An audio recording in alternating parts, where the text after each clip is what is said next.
Pelo rádio foi feita uma França, e pelo próprio rádio nasceu outra. Isso é uma história de rádio.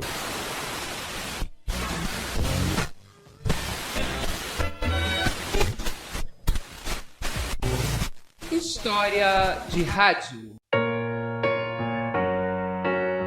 Os primeiros meses da Segunda Guerra Mundial seriam chamados na França de paródia de guerra.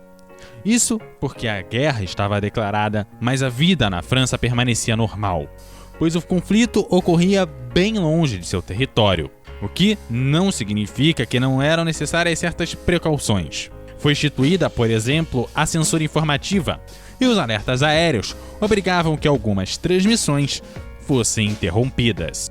Mas, apesar disso, o ambiente era de tranquilidade e até de otimismo.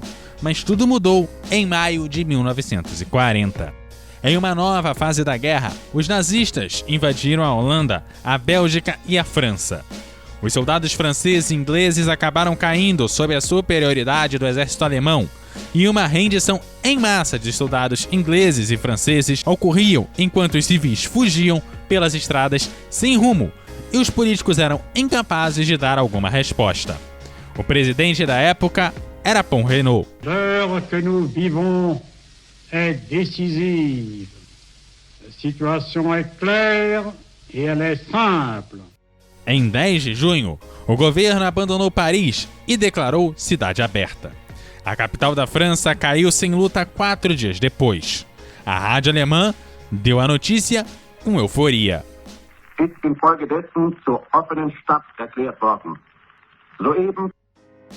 As principais rádios francesas deixaram de funcionar em 6 de junho e o governo francês inutilizou o transmissor da Torre Eiffel para que os nazistas não o utilizassem.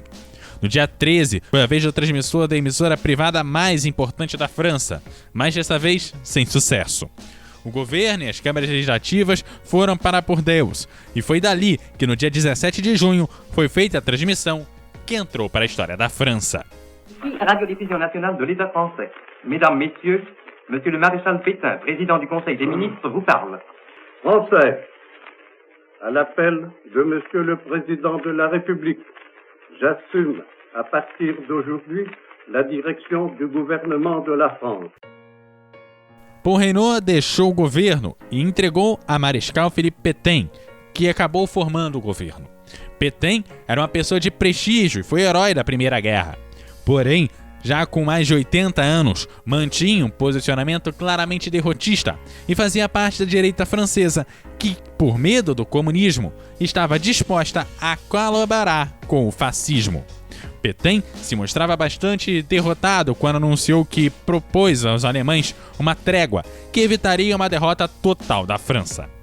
Charles de Gaulle, que fez parte do governo de Reynaud e viria a ser um dos grandes críticos da política de Pétain, entrou no jogo a partir da Inglaterra.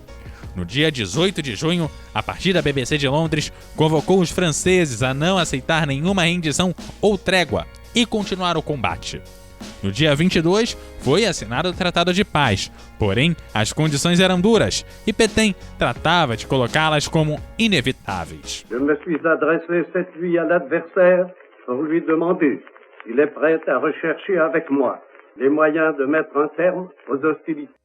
2/3 da França ficariam sob o controle alemão e no dia 25 de junho, todas as rádios francesas deixaram de transmitir como parte do acordo de paz. Algumas voltariam a transmitir 10 dias depois. No mesmo dia que foi assinado o acordo de paz, de Gaulle falou pela BBC. E foi o nascimento oficial da chamada França Livre. De Gaulle apelava à honra e ao nacionalismo para continuar a resistência. L'honneur, le bon sens, l'intérêt supérieur de la patrie commande à tous les Français libres de continuer le combat. De Gaulle convocava os militares e aos franceses que desejavam a França livre a se juntar a ele na luta que ele encabeçaria. Tous les Français qui veulent rester libres à m'écouter et à me suivre. Vive la France! Ficava assim definidas duas Franças, uma colaboracionista e outra resistente. Durante 4 anos, as duas Franças se enfrentariam nas colônias africanas, nas operações de resistência na metrópole e também a partir do rádio. Você está ouvindo o CoutoCast.